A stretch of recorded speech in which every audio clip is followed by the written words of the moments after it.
Hospital में मौसा जी ये सोच के परेशान हो रहे थे कि अगर शर्मिली जी को स्टेशन तक छोड़ने का मौका गवा दिया तो वो उनसे दोबारा नहीं मिल पाएंगे। अगर आज शर्मिली से बात नहीं की तो कभी भी बात नहीं कर पाऊंगा। कैसे रोकूं इसे, कैसे कहूं? जब मौसा जी को कुछ नहीं समझ में आया तो उन्होंने सबके सामने ही अपने दिल की बात कहने का फैसला किया। शर्मिली जी चलते चलते रुक गईं। उन्होंने पलट के मौसा जी की ओर देखा।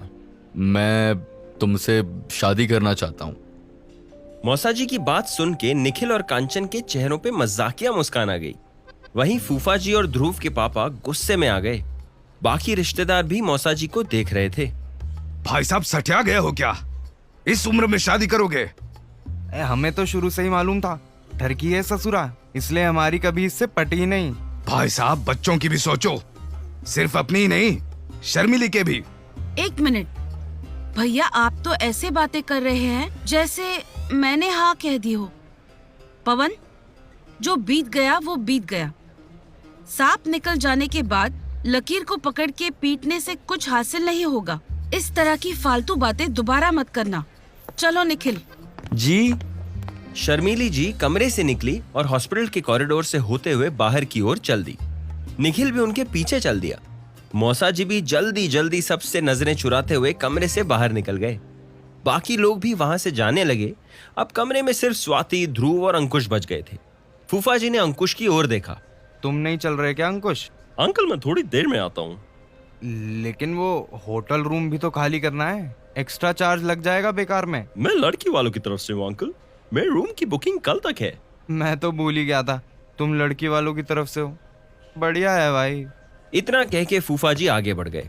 उनके जाते ही अंकुश वहां रखी एक कुर्सी पे बैठ गया। बेचारे मौसा जी का दिल टूट गया। ऐसा लग रहा है जैसे ये दिल टूटने का कोई सीजन चल रहा है। थैंक गॉड अंकुश कि तुम्हें अभी इस मौसम की हवा नहीं लगी। ओह आई एम सॉरी, मैं तो भूल ही गई थी कि तुम्हारा भी ब्रेकअप हो चुका है। इट्स ओके, शायद मुझे भी सॉरी कहना चाहिए। किस बात के लिए?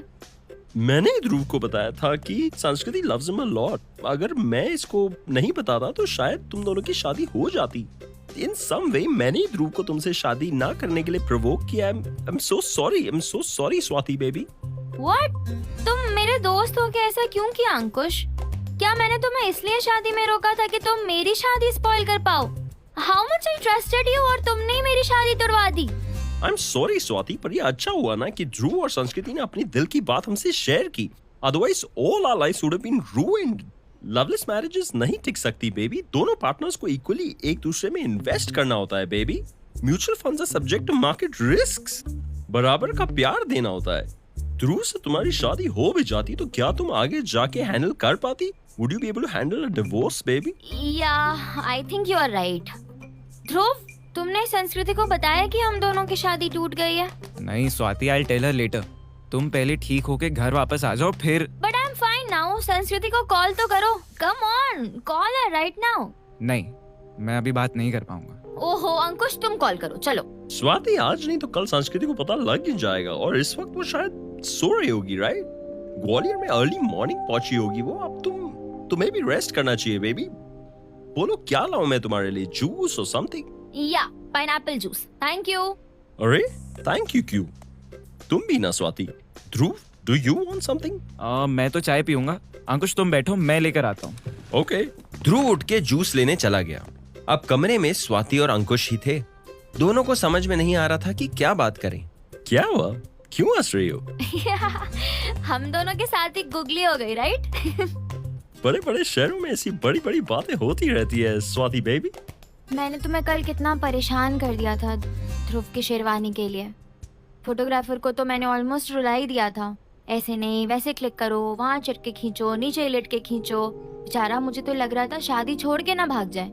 यू रिमेम्बर मम्मी कितना गुस्सा कर रही थी? मैंने शादी में हर चीज अपने जिद से की, यहाँ तक घोड़ी भी मेरी पसंद की आई। कितने महीनों तक शादी के प्रिपरेशन में लगी रही। शहर का हर बैंक्वेट हॉल और होटल हमने देख डाला था। पापा का कितना पैसा मैंने बर्बाद करा दिया यार। All I could think of वो शादी शादी शादी। मेरे लिए तो शादी किसी सपने से बढ़कर ही थी। और देखो जब हुई तो कैसे हुई। सब अपनी पसंद का किया, लेकिन ये समझ ही नहीं पाए कि ध्रुव की पसंद कोई और है। What an irony. मेरे फ्रेंड्स, ऑफिस के कॉलीग, सारे रिलेटिव्स को अब मैं कैसे फेस करूंगी? सीरियसली मेरी शादी एक जोक बन के रह गई।